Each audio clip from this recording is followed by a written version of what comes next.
Antarctica, the world's southernmost and iciest continent, holds abundance of hidden minerals and energy sources. The ice wasn't supposed to hide geometry. Miles beneath Antarctica's surface, radar pulses bounced back in straight lines, clean angles, right corners, not the jagged chaos of bedrock crushed by glaciers. Perfect lines, under 3 kilometers of ice. Then the drill broke through. A camera dropped into darkness. Frost-coated walls gave way to smooth stone. Not fractured, not eroded, smoothed, as if shaped. In one corner, a pool of black liquid absorbed the light instead of reflecting it. When the sampling arm moved toward it, the drone hesitated, pulled slightly off course. Not violently, just enough. And embedded in the wall, a flat slab, rectangular, sealed. So the question isn't whether something lies beneath Antarctica. The question is whether that something was placed there before the ice arrived. Because the data didn't just reveal a cavity, it revealed structure. And what that structure suggests changes how we look at the last untouched continent on Earth. Antarctica is not what most people imagine. Beneath the ice sheet, which in some places reaches depths of nearly 3 miles, lies a landscape of mountains, valleys, and lakes sealed off from the surface for millions of years. The continent holds 90% of the world's ice and 70% of its fresh water. It's also one of the least explored regions on Earth. For most of human history, Antarctica was unreachable. The first confirmed sighting didn't occur until 1820. Even today, large portions remain unmapped. What makes Antarctica particularly intriguing is not just its isolation, but its history. The continent wasn't always frozen. Geological evidence shows that millions of years ago, Antarctica had a temperate climate. Fossils of plants and animals have been found embedded in rock formations, suggesting that life once thrived there. This raises a question that has lingered for decades. If Antarctica was once habitable, what else might be hidden beneath? The ice? The Soviet team in East Antarctica was part of a broader effort to understand the continent's subglacial environment. They used ground-penetrating radar to map the terrain beneath the ice. The radar sends electromagnetic pulses into the ground and measures how long it takes for signals to bounce back. Different materials reflect signals in different ways, allowing researchers to build a picture of what lies below. During one survey, the team detected an anomaly. The radar returns showed a structure that didn't match the surrounding geology. It wasn't a natural rock formation. The angles were too precise. The dimensions were too regular. The structure appeared to be rectangular, with walls that extended deep into the bedrock. The team marked the location and filed a report describing what they had found. The report was sent to Moscow, where officials decided that further investigation was not a priority. The discovery was shelved. For decades, the Soviet findings remained largely unknown. It wasn't until the early 2000s, when satellite technology advanced, that the anomaly was rediscovered. A team of geophysicists from multiple countries was conducting a large-scale survey of East Antarctica using satellite-based radar. They were looking for subglacial lakes, which are pockets of liquid water trapped beneath the ice. These lakes are of significant scientific interest because they may contain microbial life isolated for millions of years.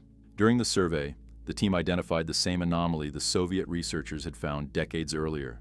The radar data showed a structure with clear geometric features.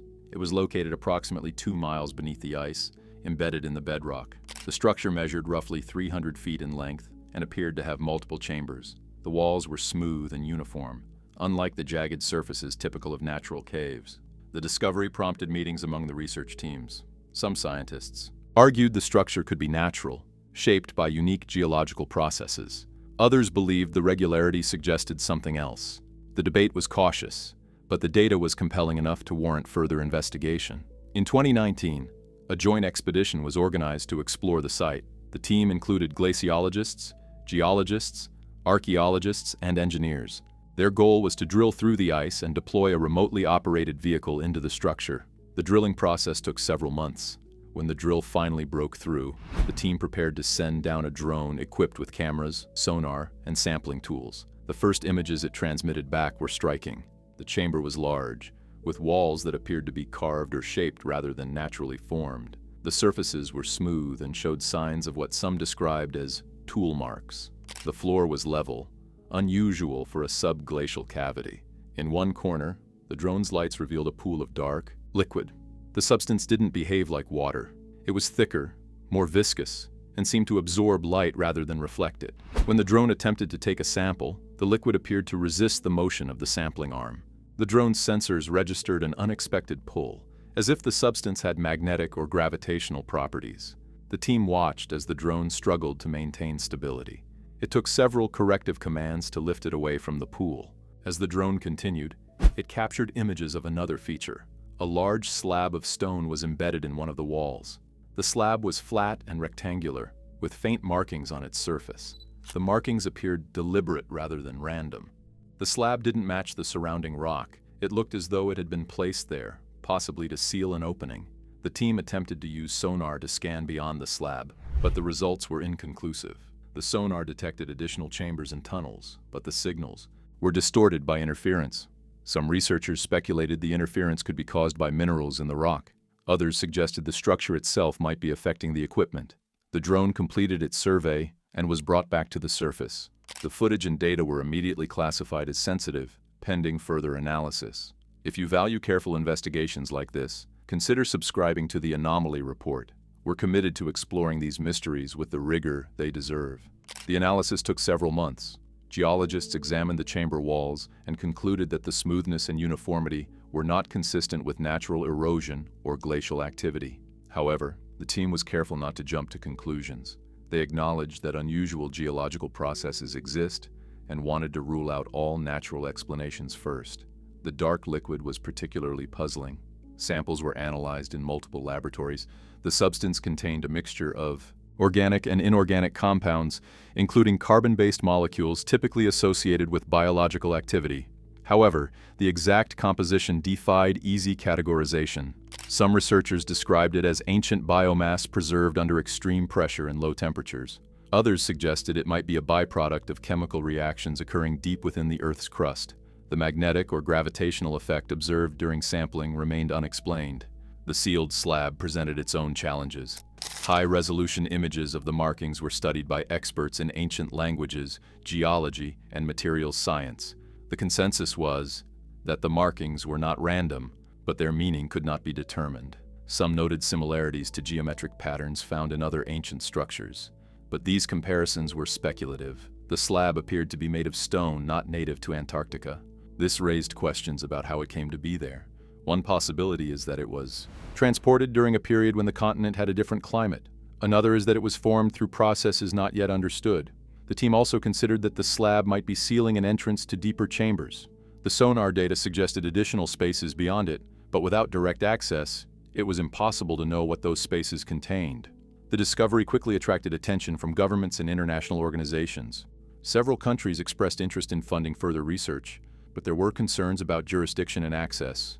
Antarctica is governed by the Antarctic Treaty, signed in 1959, which designates the continent as a scientific preserve. The treaty prohibits military activity and mineral mining, and requires that all scientific research be conducted transparently. However, the discovery of a potentially man-made structure raised questions about how the treaty should be applied. These debates were ongoing and added complexity to planning future expeditions. The scientific community continued to analyze the data. One of the most debated questions was the age of the structure. Determining the age of subglacial formations is notoriously difficult. The ice surrounding the structure was estimated to be several million years old, but that didn't necessarily mean the structure itself was that old. It's possible the structure was built during a warmer period and later became encased in ice as the climate changed. Some researchers proposed using advanced dating techniques, but these methods require direct access to the structure, which was not yet possible. The public reaction was intense. News of the structure spread quickly and became the subject of widespread speculation. Online forums filled with theories ranging from ancient lost civilizations to extraterrestrial involvement. The scientific team emphasized that they did not have definitive answers. They acknowledged the unusual features but cautioned against jumping to conclusions without more evidence. This measured approach reflected the reality of scientific inquiry. Extraordinary claims require extraordinary evidence, and the evidence, while intriguing, was not yet conclusive. One challenge facing the team was the instability of the site. The ice is constantly shifting due to glacier movement and temperature changes. This makes it difficult to maintain access to the borehole and increases the risk of collapse. Several attempts to send additional drones were unsuccessful. In some cases, drones lost signal shortly after entering the chamber. In others, the footage transmitted was corrupted or distorted. The team considered using more advanced equipment, but the logistics of operating in Antarctica are formidable. The continent's extreme weather, isolation, and lack of infrastructure make even routine operations challenging. As of now, no human has entered the structure. The risks are considered too high, and the potential for damaging the site is a serious concern. The discovery has prompted a re-evaluation of Antarctica's history. Geological evidence suggests there were periods when parts of Antarctica had a much warmer climate. During these periods, the continent could have supported life and possibly even human activity. Some researchers have pointed to ancient maps that appear to show Antarctica's coastline without ice. The discovery has renewed interest in whether ancient civilizations had more advanced knowledge than commonly believed. There are also theories that the structure could be related to natural phenomena we don't fully understand. Some scientists have suggested the chamber could result from volcanic activity. Antarctica has active volcanoes, and volcanic heat can create cavities and tunnels. However, the geometric regularity is difficult to explain through volcanic processes alone. Another theory is that the chamber was formed by a meteorite impact. Large impacts can create underground cavities and introduce unusual materials. However, there's no direct evidence of an impact crater nearby, and the features don't match what's typically seen in impact sites. The sealed slab remains one of the most tantalizing aspects. If it's sealing an entrance, what lies beyond? The sonar data suggests additional chambers, but their size, shape, and contents are unknown. Some researchers speculate the deeper chambers could contain artifacts, inscriptions, or other evidence that would shed light on the structure's origin and purpose. Others believe the chambers might be empty or contain only geological features. The only way to know is to gain access, and that presents significant technical and ethical challenges. Any attempt to breach the slab could damage the structure or destroy valuable information. If you find these kinds of investigations compelling, consider subscribing. There's much more to explore, and your support helps us continue this work. The international scientific community remains divided on how to proceed. Some advocate for a cautious approach that prioritizes preservation. They argue that rushing to explore deeper chambers could result in irreversible damage. Others believe the potential significance justifies more aggressive investigation. They point out that the ice is constantly moving, and the structure could become inaccessible if action is not taken soon. There are also concerns about political and economic implications. If the structure is confirmed to be archaeologically significant, it could attract interest from governments, private companies, and individuals who see it as valuable. The Antarctic Treaty provides some protection, but it's unclear how well it would hold up under such pressure. In the meantime, the structure remains beneath the ice, largely unexplored and shrouded in mystery. The footage from the drone expedition raises more questions than it answers. The smooth walls, the dark liquid, the sealed slab, and the interference with electronic equipment all point to something unusual, but they don't provide a clear explanation. The scientific method requires patience and rigor. It requires testing hypotheses, gathering evidence, and being willing to revise conclusions in light of new information. The researchers are committed to that process, even though it means living with uncertainty. The discovery serves as a reminder of how much we still don't know about our planet. Despite advances in technology, vast areas of Earth remain uncharted. Antarctica holds secrets that may never be fully revealed. The ice sheet is constantly changing, and what is accessible today may be buried tomorrow. The subglacial structure is just one example of mysteries hidden beneath the surface. As research continues, the team is focused on developing new technologies for safer exploration. This includes advanced drones with better shielding, improved imaging systems, and robotic tools capable of precise manipulation in extreme conditions. These technologies have applications beyond Antarctica, including deep sea and space exploration. The question of what the structure was meant to protect, if anything, remains open. It's possible it was a shelter, storage facility, ceremonial site, or something else entirely. The sealed slab suggests there was an intention to close off or protect something, but without access to the deeper chambers, that intention remains speculation. What is clear is that the discovery has captured the imagination of people around the world. It has sparked conversations about human history, the limits of our knowledge, and the possibility that profound mysteries still await discovery. The structure was discovered through the efforts of multiple countries working together, and any future exploration will require the same collaboration. The story of the Antarctic structure is far from over. The site continues to be monitored, and plans for future expeditions are being developed. The scientific community is hopeful that new technologies will eventually allow for more complete exploration. Until then, the mystery endures. What lies beneath the ice? Who, if anyone, built the structure? And what were they trying to protect? These are questions that may take years to answer, but they are questions worth asking. and they remind us of the enduring power of curiosity and the human drive to understand the unknown.